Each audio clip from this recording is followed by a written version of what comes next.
بسم اللہ الرحمن الرحیم۔ کیا ترکی خلافت کی روح کو دوبارہ سے بحال کرنا چاہتا ہے؟ 2023 میں ایسا کیا ہونے والا ہے جس سے امریکہ سمیت یورپ بکھلاہٹ کا شکار ہے؟ ترکی کے صدر طیب اردگان نے کہا تھا 2023 کے بعد ترکی پہلے جیسا ترکی نہیں رہے گا۔ ٹریٹی آف لوزین یعنی کہ معاہدہ لوزین کا یہ کیا ہے؟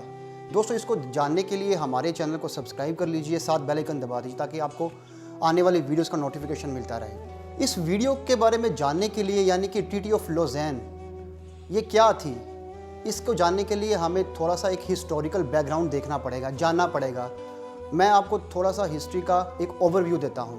13ویں صدی عیسوی کا ایک مشہور زمانہ کیریکٹر جس کے بارے میں آج کل ہم ایک ڈرامہ دیکھ رہے ہیں پاکستان ٹیلی ویژن پہ اور جو کہ سوشل میڈیا پر بہت مشہور ہوا ہے، وہ ہے ارطغرل غازی کے بارے میں۔ یہ 13ویں صدی کا وہ مرد مجاہد تھا جو کہ کئی قبیلے سے تعلق رکھتا تھا۔ اپنے والد کی وفات کے بعد یہ اپنے قبیلے کا سردار بنا اور یہ چاہتا تھا، کیا چاہتا تھا کہ تمام مسلم امہ، وہ مسلمان جو کہ بکھر چکے تھے، وہ ایک جگہ پر یکجا ہو جائیں۔ اس مرد مجاہد نے ایک خواب دیکھا۔ وہ خواب میں کیا دیکھتا ہے؟ وہ دیکھتا ہے کہ ایک چاند ہے اور ایک بہت بڑا درخت ہے جس کی شاخیں روئے زمین پر پھیلی ہوئی ہیں۔ اس کے ایک روحانی پیشوا تھے شیخ اکبر محی الدین ابن العربی، جو کہ اس کی تعبیر اس کو بتاتے ہیں۔ وہ کیا بتاتے ہیں؟ وہ بتاتے ہیں کہ تم ایک بہت بڑی سلطنت یعنی کہ ایک بہت بڑی ریاست اس کی بنیاد رکھو گے اور تمہارے بعد تمہاری آنے والی نسلیں اس ریاست کو اتنا پھیلا دیں گی اور اس پر حکمرانی کریں گی جہاں پر عدل و انصاف ہوگا اور دین اسلام کی پیروی ہوگی۔ اس مقصد کے لیے تمہیں چن لیا گیا ہے۔ اور پھر اس خواب کی تعبیر میں وہ بتاتے ہیں، وہ کیا بتاتے ہیں کہ وہ دیکھتے ہیں کہ اس میں 4 دریا ہیں اور 4 پہاڑ ہیں۔ جو 4 دریا تھے ان میں دریائے دجلہ، دریائے فرات، دریائے نیل، یعنی کہ ان کی اس ریاست میں یہ دریا بھی شامل ہوں گے۔ اور جو پہاڑ تھے ان میں کوہ طور، کوہ کاف، کوہ اطلس اور کوہ بلغات تھے۔ ہم نے دیکھا کہ جب اس ریاست کی بنیاد رکھی گئی تھی تو یہ ریاست آگے چل کر 650 سال تک قائم رہی اور اسی ریاست میں 1453 میں قسطنطنیہ فتح ہوتا ہے، جو کہ سلطان محمد فاتح رحمۃ اللہ علیہ کرتے ہیں، جس سے نبی اکرم صلی اللہ علیہ وآلہ وسلم کی قسطنطنیہ کو فتح کرنے کی ایک پیشن گوئی مکمل ہوتی ہے۔ انشاءاللہ قسطنطنیہ کی فتح اور سلطان محمد فاتح کے اوپر ہم ایک علیحدہ سے ویڈیو بنائیں گے، وہ انشاءاللہ آپ سے شیئر کریں گے۔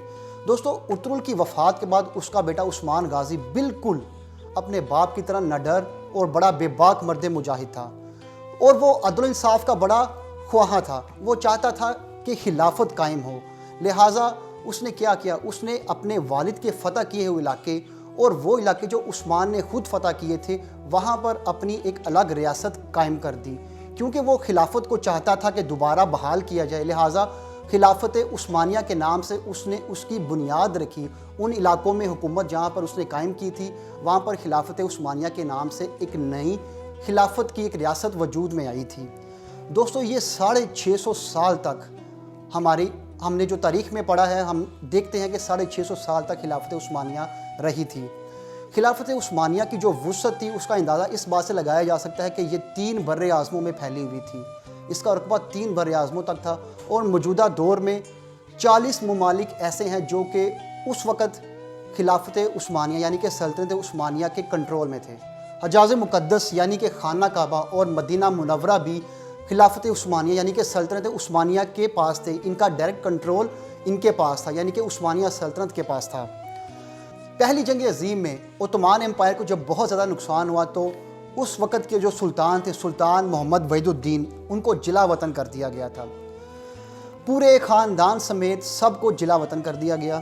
سلطنت کو اتنا نقصان پہنچا تھا کہ بعد میں اسی سلطنت سے ٹوٹ کر یعنی کہ الگ ہو کر 40 ممالک وجود میں آئے تھے دنیا کے نقشے میں، جن میں سعودی عربیہ تھا، مصر تھا، شام، لبنان، یونان، یہ ان ممالک میں شامل ہیں جو کہ اس سے الگ ہو کر انہوں نے اپنی آزادانہ ریاستیں قائم کی تھیں۔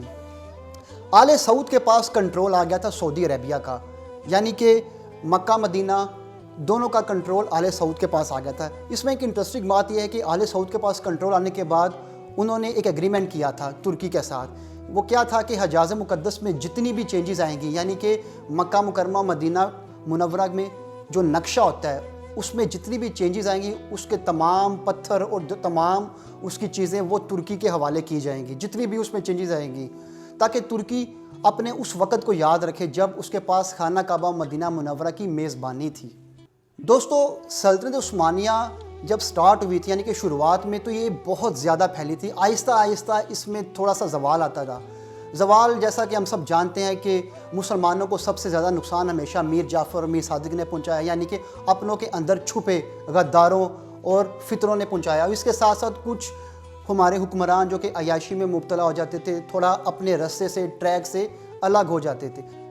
تاریخ گواہ ہے کہ جب جب مسلمانوں نے اسلامی تعلیمات کو چھوڑا، ذلت اور رسوائی ان کا مقدر بنی ہے۔ خلفائے راشدین کے علاوہ بہت سے مجاہد سلاطین ایسے پیدا ہوئے جنہوں نے صلیبیوں، منگولوں کے دانت کھٹے کر دیے تھے، جن میں سلطان صلاح الدین ایوبی، سلطان نور الدین زنگی، محمود غزنوی، ان جیسے مرد مجاہد شامل ہیں۔ دوستو، جنگ عظیم جب اختتام پذیر ہوئی، یعنی کہ ختم ہوئی، اس کے بعد ایک ٹریٹی سائن کی گئی تھی۔ اب ٹریٹی کیا تھی اس کے بارے میں آپ کو بتاتا ہوں۔ پہلے بتاتا ہوں کہ جو جنگ عظیم کے اختتام کے بعد عثمان امپائر جو کہ ٹوٹ گیا تھا، وہ ریاستیں الگ ہو گئیں۔ اب جرمنی نے جنگ بندی کے لیے درخواست دی تھی۔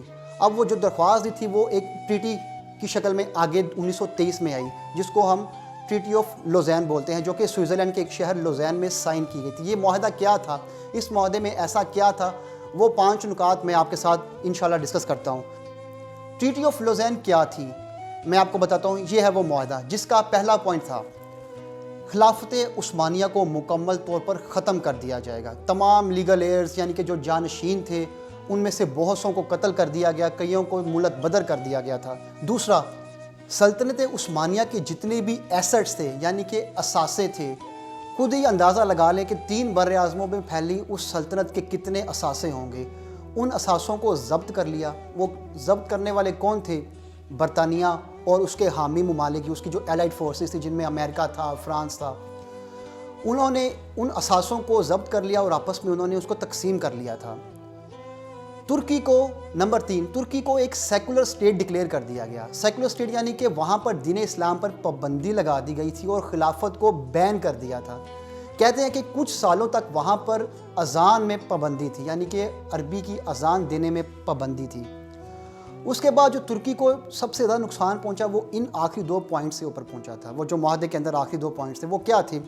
وہ یہ تھا کہ ترکی پر معاشی پابندیاں لگائی گئی تھیں۔ وہ کیا تھی کہ ترکی اپنے ملک کے اندر معدنیات، یعنی کہ رینیویبل ریسورسز جو ہیں، ان کی مائننگ نہیں کر سکتا، ان کی کھدائی نہیں کر سکتا۔ نہ پیٹرول، نہ ڈیزل، تیل وغیرہ جو کچھ بھی ہے اس کے لیے وہ ڈرلنگ نہیں کر سکتی۔ ان کو وہ پیٹرول، تیل سارا باہر کے ملکوں سے امپورٹ کروانا پڑے گا، یعنی کہ منگوانا پڑے گا، جس سے ان کی مالی حالت بہت زیادہ خراب ہو گئی تھی۔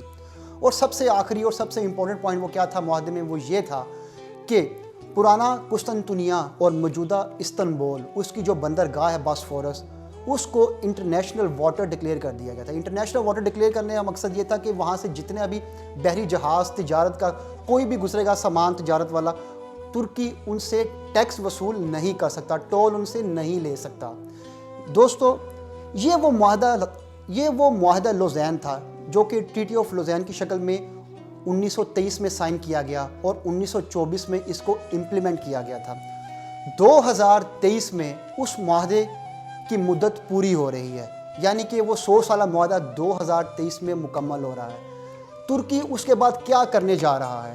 ترکی کے پاس آگے آپشنز کیا ہیں؟ وہ کیا کرنے والا ہے؟ وہ کیا کرنا چاہتا ہے؟ اس کو دیکھنے کے لیے ہمارے چینل کو سبسکرائب کیجئے۔ انشاءاللہ اس کے بارے میں اگلی ویڈیو میں ڈسکس کریں گے۔ بہت بہت شکریہ۔